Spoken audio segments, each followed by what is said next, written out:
दोस्तों एक समय था जब सुई से लेकर रॉकेट बनाने तक सभी काम इंसान अपने हाथ से करता था। लेकिन फिर धीरे धीरे साइंस और टेक्नोलॉजी का रिवॉल्यूशन आया और वही काम मशीन करने लगे।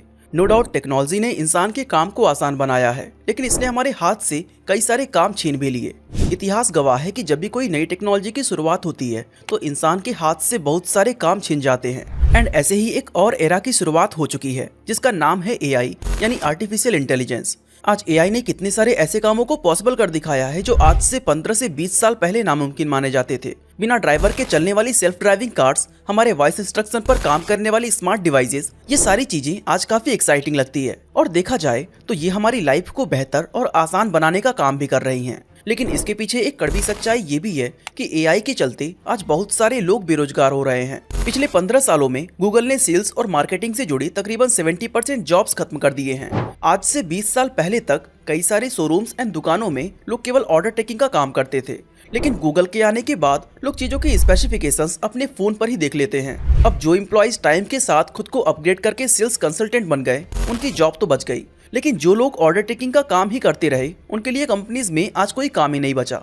इसके अलावा आप खुद सोचिए, आज दुनिया में ऐसे कितने लोग होंगे जो ड्राइविंग की जॉब पे अपनी जिंदगी चला रहे हैं। उन लाखों करोड़ों लोगों की जॉब भी आज सिर्फ एआई की वजह से खतरे में है, क्योंकि सेल्फ ड्राइविंग कार्स की टेक्नोलॉजी जिस तेजी से तरक्की कर रही है, उसे देखते हुए वो दिन अब दूर नहीं जब गाड़ियों, ट्रकों और बसों के अंदर ड्राइवर्स की जरूरत ही नहीं रहेगी। चैटबॉट भी लोगों की जॉब छीनने का एक बहुत बड़ा एग्जाम्पल है। आपको याद होगा, आज से 5 से 6 साल पहले तक किसी भी कंपनी के कस्टमर सपोर्ट को कांटेक्ट करने पर हम सीधा कस्टमर एग्जीक्यूटिव से बात करते थे, लेकिन आज वही जगह चैटबॉट ने ले ली है। अब फ्लिपकार्ट और अमेजॉन जैसी कंपनीज को इस काम के लिए बहुत ही कम एम्प्लॉयज की जरूरत पड़ती है।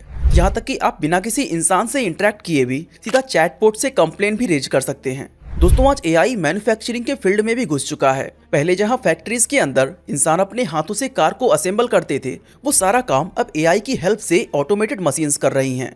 For example US and Germany में कार असेंबलिंग फैक्ट्रीज पूरी तरह ऑटोमेटेड हो चुकी है। लेकिन दोस्तों आज हम गूगल, चैटबुक या फेसबुक एआई की बात नहीं करने वाले हैं। हम बात करेंगे एक बिल्कुल नए एआई चैट जीपीटी के बारे में, जो आने वाले टाइम में हम सबकी जॉब्स खत्म कर सकता है। अब ये चैट जीपीटी है क्या, ये काम कैसे करता है और ये दूसरे एआई से अलग कैसे है, आइए डिटेल में जानते हैं। Tonight we're taking a deep dive into the world of AI with a special focus on ChatGPT, the revolutionary new language model developed by OpenAI. Basically दोस्तों चैट जीपीटी एक ऐसा एडवांस कंप्यूटर प्रोग्राम है जो human language को समझकर उस पर respond कर सकता है। ये एआई और मशीन लर्निंग का एक ऐसा जबरदस्त कॉम्बिनेशन है जिससे आप कोई भी लैंग्वेज प्रोसेसिंग टास्क करवा सकते हैं। आसान वर्ड्स में कहें तो ये एआई आपके लिए प्रोग्रामिंग कोड लिख सकता है, आपके कोडिंग से एरर को निकाल सकता है, आपका पर्सनल असिस्टेंट बन सकता है, यहाँ तक कि ये article, songs and movie script भी लिख सकता है। इसको यूज करने के लिए आपको बस अपनी क्वेरी डालनी है, जैसे आप अपने दोस्त से सवाल पूछ रहे हो, और तुरंत ही चैट जीपीटी आपकी क्वेरी का आंसर दे देगा। कह सकते हैं कि ये भी एक तरह का चैट बॉट ही है, लेकिन हाईली एडवांस्ड। दोस्तों अब तक इससे पहले इतना ज्यादा एडवांस एआई नहीं देखा गया था। दरअसल चैट जीपीटी एक सर्विस है जिसे ओपनएआई नाम की कंपनी ने बनाया है। ओपनएआई एक अमेरिकन एआई रिसर्च कंपनी है जिसे दिसंबर 2015 में Elon Musk, Sam Altman and 4 और लोगों ने मिलकर शुरू किया था। 2019 में माइक्रोसॉफ्ट भी इसमें $1 बिलियन इन्वेस्ट कर चुका है। दोस्तों 2015 से लेकर अब तक ओपनएआई कई अलग अलग प्रोडक्ट्स लॉन्च कर चुकी है, जिसमें DALL-E 2 अभी कुछ महीने पहले काफी पॉपुलर हुआ था, जो कि एक एआई बेस्ड इमेज जनरेटर है। इससे पहले कंपनी ने GPT-3 को लॉन्च किया था और चैट जीपीटी इसी का अपग्रेडेड और इम्प्रूव्ड वर्जन है, जो लॉन्च होते ही वायरल हो गया। यहाँ तक कि सिर्फ 5 दिनों के अंदर चैट जीपीटी को 1 मिलियन यूजर्स ज्वाइन कर चुके थे, जबकि नेटफ्लिक्स और फेसबुक जैसी कंपनीज को ये नंबर अचीव करने में कई महीने लग गए थे। जैसा कि हमने बताया कि चैट जीपीटी पर आप कैसा भी क्वेरी डालकर उसका सोल्यूशन पा सकते हैं। अब काफी सारे लोगों को लग रहा होगा कि गूगल भी तो यही काम करता है, क्योंकि गूगल पर भी लोग अपने सवाल पूछते हैं और विदिन अ सेकेंड उसका आंसर मिल जाता है। लेकिन दोस्तों एक्चुअल में चैट जीपीटी गूगल से बिल्कुल डिफरेंट है। दोस्तों मुझसे बहुत सारे लोग पूछते हैं कि ट्रेडिंग कैसे शुरू करें। सबसे पहली चीज मैं उन्हें बोलता हूं एक रिस्पेक्टेड ब्रोकर चूज करने को जो कुछ चीजें ऑफर कर रहा हो, जैसे बहुत अच्छी ट्रेडिंग कंडीशंस जो दूसरे ब्रोकर मैच नहीं कर सकते, बहुत कम ट्रेडिंग कॉस्ट जिस पर आप भरोसा कर सको, एडवांस प्लेटफॉर्म जो इमीडिएट एक्सेस देते हैं फाइनेंशियल मार्केट का, और दूसरी सर्विसेज जैसे इंस्टेंट विदड्रॉ विद 0 डिपॉजिट और withdraw fees, no overnight fees, 25 millisecond order execution and 24/7 live in app support. इसके लिए मैं आपको रिकमेंड करता हूँ एक्सएनएस, जो ऑफर करते हैं ये सारी चीजें। एक्सएनएस ट्रेडर को डाउनलोड करके आप currencies, gold, crypto, oil, shares and और भी बहुत सारे ऑप्शंस में ट्रेड कर सकोगे। दोस्तों एक्सएनएस में कोई भी विड्रॉ की मैनुअल प्रोसेसिंग नहीं होती है। इसके प्रोटेक्शन फीचर्स जैसे प्राइस वोलेटिलिटी प्रोटेक्शन आपके स्टॉप आउट्स को 30% तक रिड्यूस कर सकते हैं। सो देर किस बात की, एक्सएनएस के साथ अभी रजिस्टर करें। एंड अगर आप डिस्क्रिप्शन में दिए हुए लिंक से साइन अप करोगे तो आप जब भी एक्सएनएस पर ट्रेड करोगे आपको 25% आपके स्प्रेड बैक का वापस मिल जाएगा।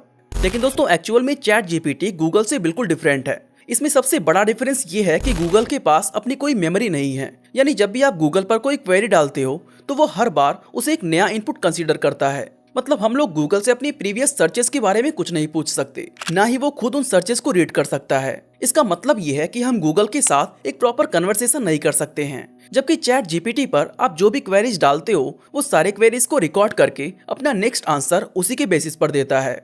जैसे अगर आपको जानना है कि चाइना की पॉपुलेशन आज कम क्यों हो रही है तो चैट जीपीटी आपको इसके बारे में पूरा एक्सप्लेन कर सकता है। फिर आप कहोगे कि मुझे केवल 20 वर्ड्स में बताओ, तो वो प्रीवियस आंसर को ध्यान में रखकर आपको एक नया आंसर देगा जो कि केवल 20 वर्ड्स का होगा। इस तरह आप एक बड़े से बड़े सवाल को भी आसानी से सॉल्व कर सकते हो। दोस्तों लोग इसे एस्से, नोट्स और कोड लिखने में भी यूज कर रहे हैं। इसके अलावा creative writing, story writing, summarising, ये कुछ ऐसे टास्क हैं जो दूसरा कोई भी एआई चैट जीपीटी से बेटर नहीं कर सकता है।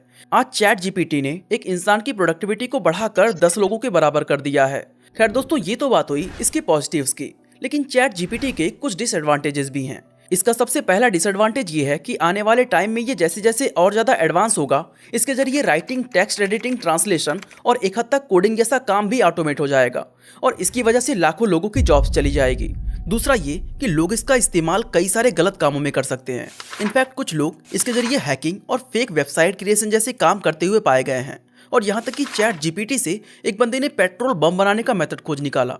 दोस्तों स्टूडेंट्स पर भी इस तरह की एआई का नेगेटिव इम्पैक्ट देखने को मिल सकता है, क्योंकि कुछ स्टूडेंट्स ऑलरेडी चैट जीपीटी से नकल करते हुए पकड़े जा चुके हैं। और क्योंकि इस पर सभी तरह की इन्फॉर्मेशंस इतनी आसानी से मिल जा रही हैं, इसलिए स्टूडेंट्स खुद से मेहनत करने की जगह अपने असाइनमेंट के लिए एआई की हेल्प ले रहे हैं। अब सवाल ये आता है कि क्या गूगल की तरह चैट जीपीटी को भी इतना वाइडली यूज किया जा सकता है कि ये हर एक स्मार्टफोन में मौजूद हो? वेल ये पॉसिबल तो है, लेकिन अभी फिलहाल ऐसा होता नहीं दिखेगा और इसका रीजन है कॉस्ट। दरअसल इस एआई सिस्टम को चलने के लिए बहुत ज़्यादा कंप्यूटर पावर की ज़रूरत पड़ती है, जहां इन सिस्टम्स और सर्वर्स को मैनेज करना काफ़ी महंगा पड़ रहा है। फॉर एग्जाम्पल चैट जीपीटी के एक आंसर की कॉस्ट गूगल की 100 वेब सर्चेस के बराबर है। ऐसे में इतने बड़े स्केल पर इसको यूज में लाना फिलहाल मुश्किल दिखाई देता है। लेकिन ओवरऑल देखा जाए तो दुनिया में एआई अपना इम्पैक्ट बहुत तेजी से बना रहा है और इसी को देखते हुए काफ़ी सारे लोग ये सोचकर घबराए हुए हैं कि फ्यूचर में एआई उनकी जॉब को खत्म कर देगा। अब देखें तो रियलिटी तो यही है, लेकिन हमें इसको लेकर बहुत ज़्यादा घबराने की ज़रूरत नहीं है, क्योंकि एआई लोगों की जॉब्स को खत्म तो कर देगा, लेकिन इसके आने से कई सारी नई जॉब्स भी क्रिएट हो जाएंगी और धीरे धीरे लोग उन नई जॉब्स में शिफ्ट होते जाएंगे। इसको समझने के लिए हम हिस्ट्री में हुए रिवॉल्यूशंस का एग्जाम्पल लेते हैं। जैसा कि आप में से काफ़ी सारे लोग जानते होंगे कि पहले हम इंसान एग्रीकल्चर का सारा काम अपने हाथों और जानवरों की मदद से करते थे, लेकिन फिर एग्रीकल्चर रिवॉल्यूशन आया और हम खेती में ट्रैक्टर्स और रिपर मशीन जैसी चीज़ों का यूज करने लगे। इसके बाद इंडस्ट्रियल रिवॉल्यूशन आया, जिसमें लोग फार्मिंग से आगे बढ़कर फैक्ट्रीज में काम करने लगे। और फिर आया इंफॉर्मेशन रिवॉल्यूशन, जिसमें इंटरनेट ने सारी इंफॉर्मेशन को लोगों के फिंगर टिप्स पर ला दिया और लोग इंडस्ट्रीज से सर्विस सेक्टर की तरफ शिफ्ट हो गए। ठीक इसी तरह अब एआई और ऑटोमेशन का रिवॉल्यूशन आ रहा है, जिसकी वजह से इंडस्ट्रीज में अब बड़े बड़े बदलाव होने वाले हैं। अब दोस्तों इंडस्ट्रीज काम कैसे करती है और कोई भी रिवॉल्यूशन आने से उसका जॉब्स पर क्या इम्पैक्ट पड़ता है, इसको हम सोशल साइंस के प्राइमरी, सेकेंडरी और टर्शियरी सेक्टर की थ्योरी से समझ सकते हैं। एक्चुअली प्राइमरी सेक्टर वो होता है जिसमें रॉ मटेरियल प्रोड्यूस किया जाता है, मतलब एग्रीकल्चर। इसके बाद सेकेंडरी सेक्टर में चीजें मैन्युफैक्चर की जाती हैं, यानी फैक्ट्री वर्क। और टर्शियरी सेक्टर वो होता है जिसमें सर्विसेज प्रोवाइड की जाती हैं, यानी बीपीओ और बैंकिंग जैसे जॉब्स। अब अगर हम एम्प्लॉयमेंट को इस थ्योरी के अंदर रखें तो पता चलता है कि प्री इंडस्ट्रियल सोसाइटी में करीब 65% लोग प्राइमरी सेक्टर यानी कि एग्रीकल्चर में काम करते थे, जबकि उस टाइम टर्शियरी सेक्टर यानी कि सर्विस सेक्टर में सिर्फ 15% लोग होते थे। लेकिन फिर जैसे जैसे टेक्नोलॉजी एडवांस होती गई और खेती में मशीनों का यूज किया जाने लगा, वैसे इसमें लोगों की जरूरत कम होती गई और इंडस्ट्रियल सोसाइटी में एम्प्लॉयज प्राइमरी से निकलकर सेकेंडरी और टर्शियरी सेक्टर की तरफ मूव करने लगे। फिर टाइम के साथ साथ इंडस्ट्रीज के अंदर भी जैसे जैसे मशीन्स का यूज बढ़ता गया तो उसमें भी ह्यूमन लेबर की नीड कम होती चली गई और मैक्सिमम एम्प्लॉयज टर्शियरी सेक्टर यानी कि सर्विस सेक्टर में शिफ्ट होते गए। अब पोस्ट इंडस्ट्रियल सोसाइटी यानी कि आज के टाइम में हाल ये है कि इस वक्त प्राइमरी सेक्टर में सबसे कम एम्प्लॉयज और सर्विस सेक्टर में 70% एम्प्लॉयज हैं। यानी टेक्नोलॉजी और मशीन के आने से लोगों की पुरानी जॉब्स भले ही खत्म हो गई, लेकिन इसके साथ नई अपॉर्चुनिटीज भी क्रिएट हुई और धीरे धीरे लोग खुद प्राइमरी से सर्विस सेक्टर में शिफ्ट हो गए, जिससे ना सिर्फ उनकी इनकम बढ़ी बल्कि लिविंग स्टैंडर्ड भी ऊपर हो गया। ठीक इसी तरह आज पोस्ट इंडस्ट्रियल सोसाइटी यानी कि सर्विस सेक्टर में एआई एक बड़े टेक्नोलॉजिकल बदलाव के रूप में आ रहा है। तो जाहिर सी बात है कि इसकी वजह से लोगों की बहुत सारी मौजूदा जॉब्स आने वाले फ्यूचर में खत्म तो हो जाएंगी, लेकिन जैसा कि हिस्ट्री में होता रहा है, इस बदलाव के साथ साथ लोगों के जॉब्स के लिए नए रास्ते खुलेंगे और लोग एक बेहतर लाइफ व बेहतर सोसाइटी की तरफ मूव होंगे। दोस्तों आप खुद सोचिए, आज से 30 साल पहले जब कंप्यूटर आया तब क्या लोगों को नहीं लगा था कि कंप्यूटर उनके सारे काम छीन लेगा? लेकिन हुआ क्या? उल्टा कंप्यूटर के आने से लोगों के पास रोजगार के रास्ते और भी कई गुना बढ़ गए। ठीक वैसे ही एआई के आने से भी डेटा साइंस, मशीन लर्निंग और एआई डेवलपमेंट एंड मेंटेनेंस जैसे फील्ड में बहुत सारी नई जॉब्स और अपॉर्चुनिटीज क्रिएट होंगी। इसके अलावा आज से 20 साल पहले ये कौन प्रेडिक्ट कर सकता था कि आने वाले टाइम में लोग यूट्यूब वीडियो क्रिएट करके, इंस्टा रील बनाकर और वीडियो गेम को स्ट्रीम कर पैसा कमा रहे होंगे।